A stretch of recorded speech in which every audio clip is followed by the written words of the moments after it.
Assalamualaikum warahmatullahi wabarakatuh. Alhamdulillahirrahmanirrahim. Yang kami muliakan pengasuh Pondok Pesantren As-Saidiyah Romo Kiai Haji Nur Asyid Said, dan yang kami muliakan pula Ketua Yayasan As-Saidiyah Kiai Haji Nur Halim Anwar SPDI MPD, dan yang kami muliakan pula Direktur Pendidikan As-Saidiyah Bapak Haji Muhammad Sulebi SAG MPD, dan yang saya hormati Kepala SMK Saidiyah Kudus Bapak Mas Huri SPDI MPD, dan rekan-rekan saya Bapak Ibu guru serta staf SMK Saidiyah Kudus yang berbahagia, serta yang kami banggakan dan yang kami tunggu prestasinya, keluarga baru kami kelas 10 SMK Saidiyah Kudus yang berbahagia. Pertama-tama marilah kita panjatkan puji syukur kehadirat Allah Subhanahu wa taala, sehingga sampai pada detik ini kita sekalian masih diberikan kesehatan, sehingga kita masih bisa dipertemukan walau dalam keadaan yang seperti ini, via online, belum bisa tatap muka, dalam keadaan sehat walafiat. Salawat serta salam semoga selalu terhaturkan untuk junjungan kita Nabi Agung Muhammad Sallallahu Alaihi Wasallam. Semoga kelak di yaumul kiamah kita sekalian mendapatkan syafaat dari beliau. Amin Allahumma amin. Anak-anakku, sebelum pemaparan, sebelum apa yang akan saya sampaikan, pertama-tama selamat datang dan selamat berbahagia, karena kalian sebentar lagi akan dinobatkan, akan dikukuhkan sebagai siswa-siswi baru kelas 10 SMK As-Saidiyah Kudus untuk kompetensi keahlian teknik komputer jaringan, rekayasa perangkat lunak, perbankan syariah, dan agribisnis tanaman pangan dan hortikultura. Sebuah kesempatan emas bagi kalian bisa bergabung bersama kami, keluarga yang harmonis, keluarga yang saling terbuka untuk mencapai tujuan bersama yang lebih baik dari hari ini dan daripada hari besok.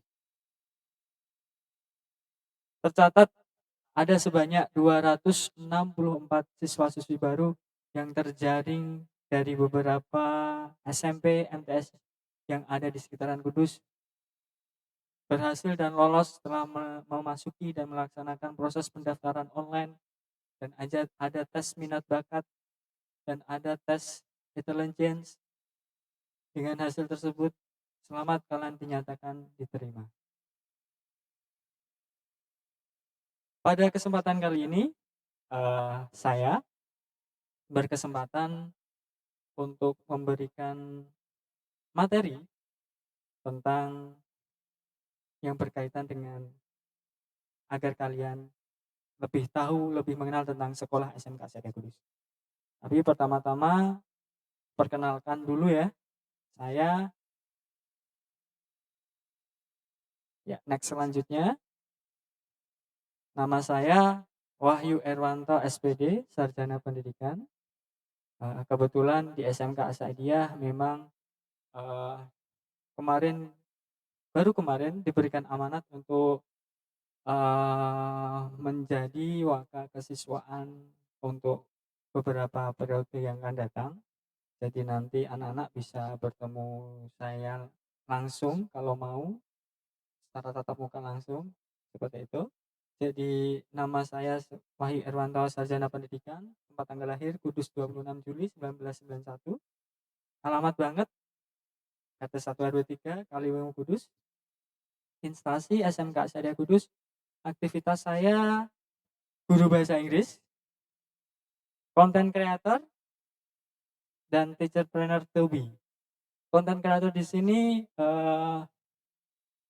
ya kalian mungkin karena nanti ini video ini ditampilkan di YouTube, jadi kalian bisa berkomunikasi langsung dengan saya melalui komentar-komentar di bawah ya. Jika ada pertanyaan bisa kalian lampirkan di bawah, ketik aja nama, kelas, dan apa pertanyaan yang akan kalian ajukan ke saya dan nanti insya Allah akan kami coba jawab di sana.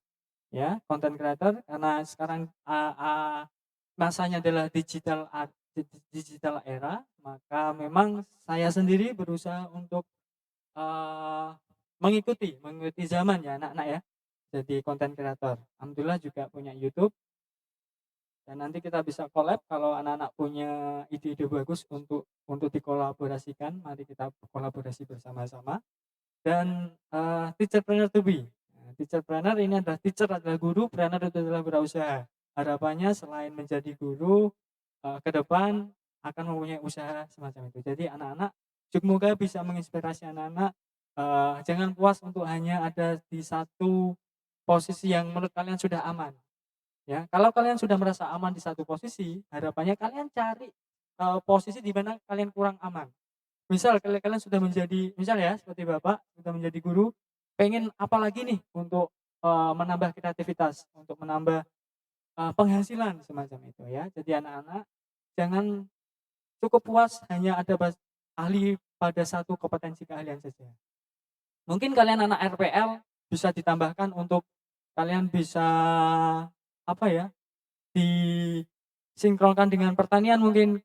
Kalau pagi kalian mengedit video, mungkin sorenya kalian usaha pupuk mungkin, itu sangat mungkin sekali ya anak-anak ya. Jadi ketika sudah nyaman pada satu kompetensi, harapannya biar kalian lebih kreatif, kalian lebih wawasannya luas, bisa memanfaatkan atau mencoba hal-hal yang baru, semacam itu anak-anak.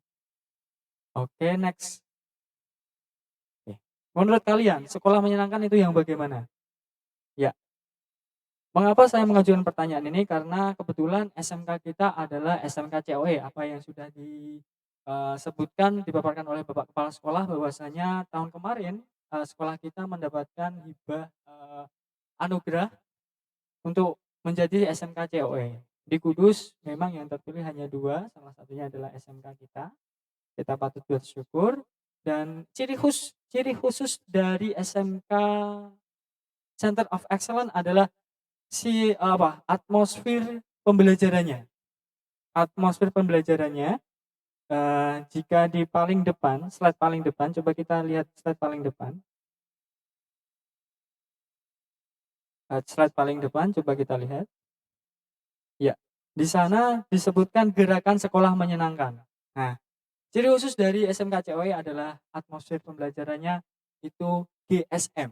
GSM bukan berarti gerakan sekolah menegangkan, gerakan sekolah mengerikan, gerakan sekolah membosankan, bukan. Tetapi GSM adalah gerakan sekolah menyenangkan. Oke. Terus bagaimana sikap kita atau bagaimana upaya apa yang bisa kita lakukan agar sekolah kita bisa dikategorikan sudah menjalankan GSM atau gerakan sekolah menyenangkan. Coba mari kita simak PPT selanjutnya. Nah, PPT nomor 4. Oke, boleh. Oke, gerakan ini ya GSM, gerakan akar rumput untuk mewujudkan Indonesia yang lebih memanusiakan dan memerdekakan ya, pendidikan yang memanusiakan dan memerdekakan. Jadi memang GSM ini adalah hal yang mendasar karena terkadang ketika kita sekolah seolah kita diplot-plotkan dengan kompetensi keahlian tertentu. Oh, kamu anak TKJ harusnya belajar ini terus. Kamu anak FPL harusnya belajar ini terus. Di GSM, di atmosfer pembelajaran ini, nanti kedepannya kita akan merdeka memilih bagaimana gaya belajar kita, bagaimana proses belajar kita, dan bagaimana produk-produk atau karya-karya yang akan kita hasilkan itu memang berdasarkan passion, berdasarkan minat dan bakat kita semacam itu anak-anak. Oke, next. Who is? Terus siapa saja nih orang-orang yang akan tergabung untuk mewujudkan sekolah yang menyenangkan, untuk menciptakan atmosfer ini benar-benar terjadi, ya. Kira-kira siapa saja? Apakah hanya guru dan siswa? Apakah ada instansi terkait? Ya. Jika kita lihat slide selanjutnya, di gambar tersebut banyak sekali elemen-elemen yang akan mendukung terwujudnya GSM atau Gerakan Sekolah Menyenangkan. Tidak hanya guru dan siswa, tetapi ada kepala sekolah, ada orang tua, ada pemerintah, jelas karena pemerintah adalah yang mempunyai tujuan nasional pendidikan, karena sekolah itu hadir karena tujuan nasional pendidikan, dan memang untuk tujuan nasional pendidikan itu memang sudah diset sendiri oleh pemerintah. Dan ciri khusus dari SMK apa anak-anak kira-kira? Pembelajarannya. Kalau di SMP dulu atau di MTS dulu, kalian sekarang sudah mau beranjak ke SMK, pasti ada bedanya. Ya, bedanya adalah kalau di SMK nanti ke depannya kalian akan di link and match-kan dengan IDUKA, ya, dengan IDUKA, industri, dunia usaha dan kerja. Kalau dulu istilahnya masih dua anak-anak, yaitu DUDI, dunia usaha dan dunia industri. Tapi sekarang karena COE atau pembaharuan yang terbaru adalah IDUKA, industri, usaha dan kerja. Karena apa? Karena harapannya nanti lulusan dari SMK atau kalian nanti lulus akan merujuk ke istilahnya ya BMW ya. Selain kalian B bekerja, atau M melanjutkan kuliah atau melanjutkan studi, atau W wirausaha. Jadi sangat selaras sekali di sini jika disebutkan adalah mitra sekolah atau industri atau dunia usaha. Jadi elemen-elemen ini, elemen masyarakat ini akan membentuk satu simbiosis mutualisme ya, agar nantinya akan mewujudkan pembelajaran yang menyenangkan semacam itu. Oke, next anak-anak. Oke, mengapa sih kok kita dadak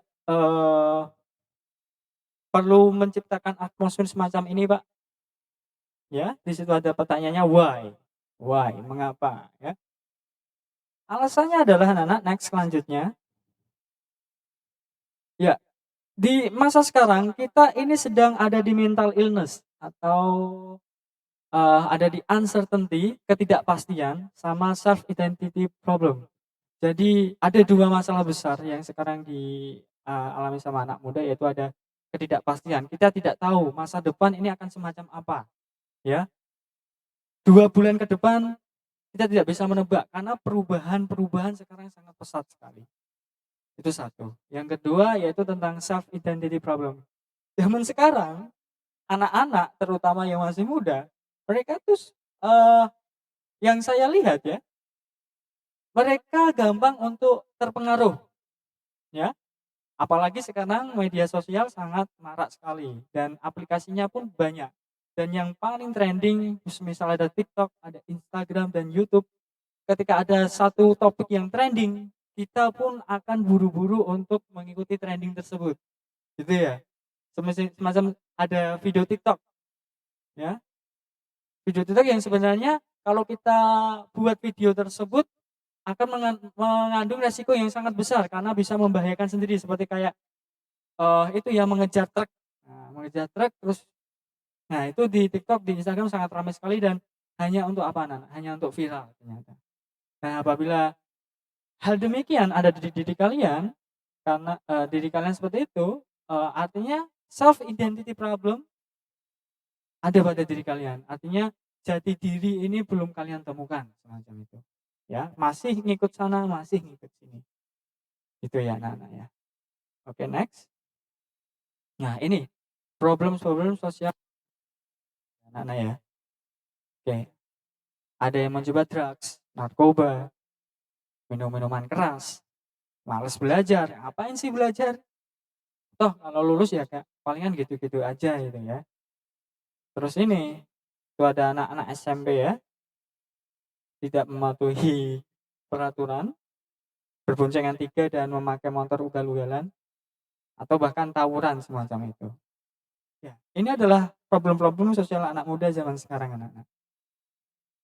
Dan ini memang sangat sangat mendorong untuk yang tadi, uncertainty sama self identity problem. Ya.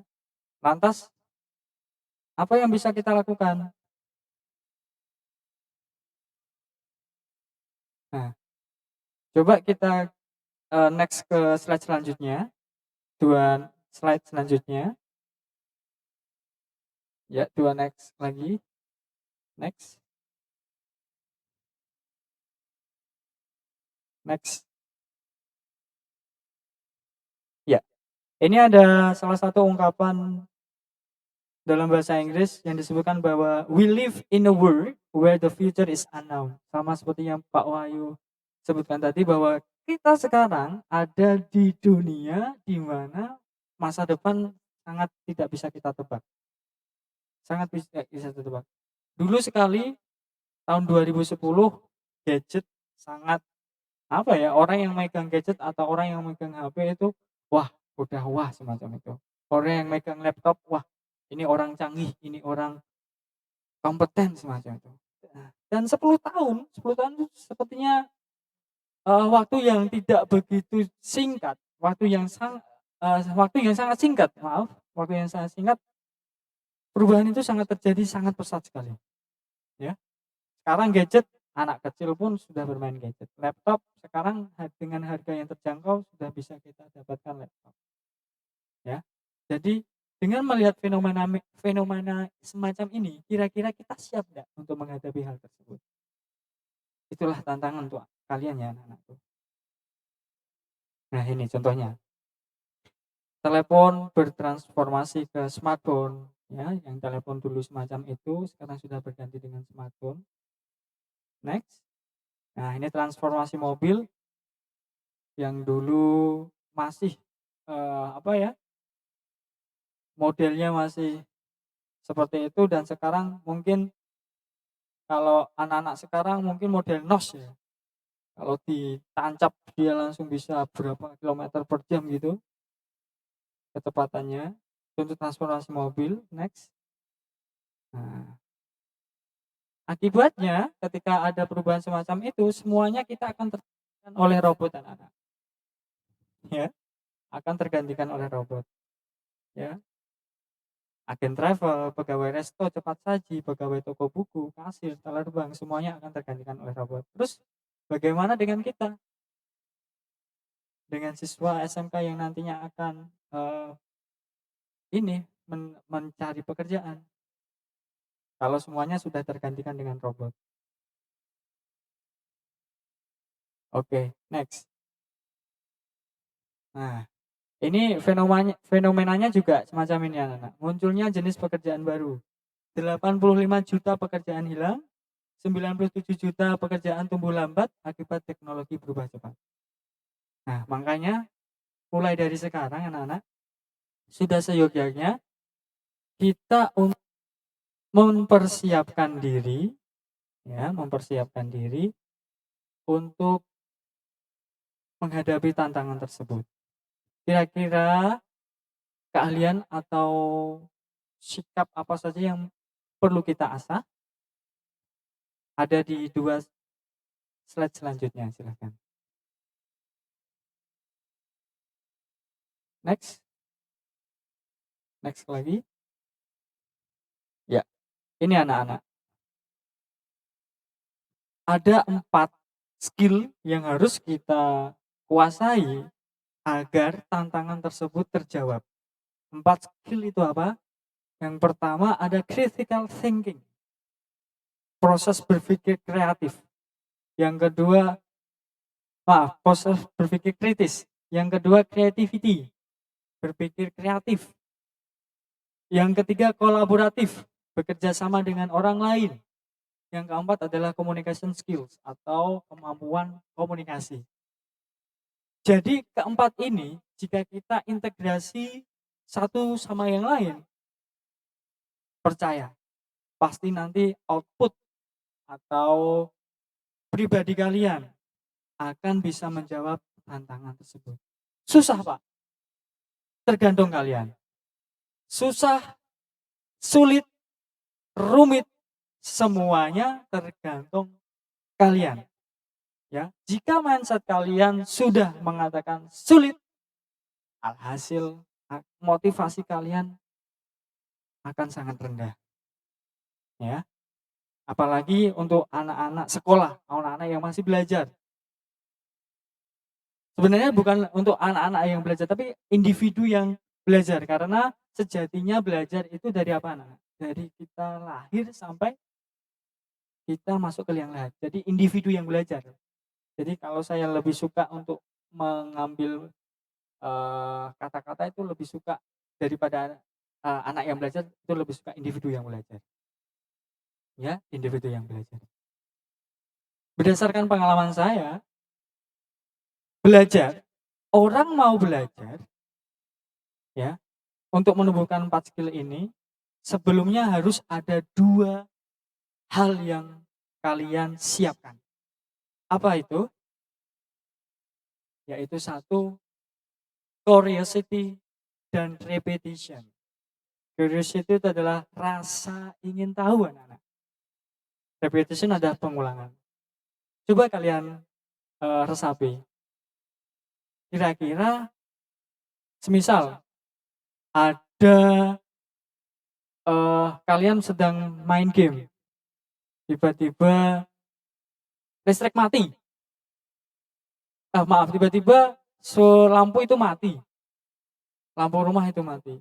Jika kalian tidak ada rasa ingin tahu, kalian akan cuek.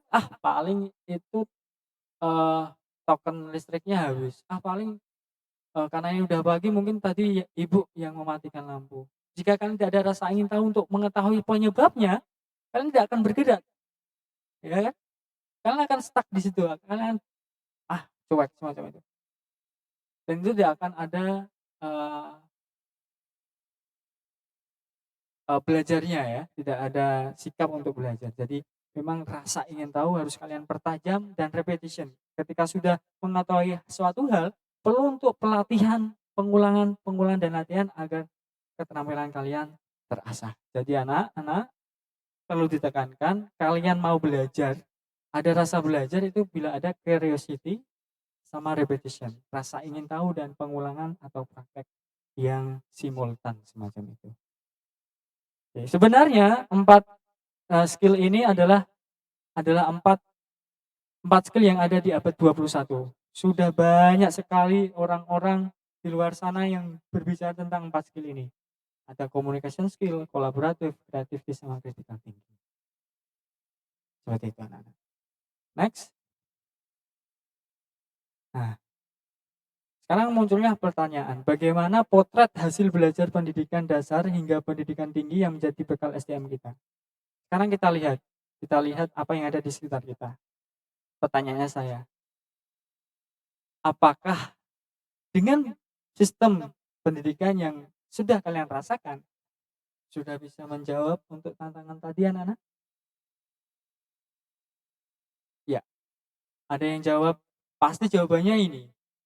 Kalau anak-anak ditanya biasanya, nggak tahu, Pak. Gitu. Mereka main-main aman aja, tidak menyatakan sudah apa belum. Ya, jadi jika memang sudah terpotret nih, sudah tercapai, ya alhamdulillah. Tapi kalau belum, mari kita bersama-sama dengan kita di SMK Asaidiah untuk mencapai tujuan tersebut, anak-anak, ya. Oke, next.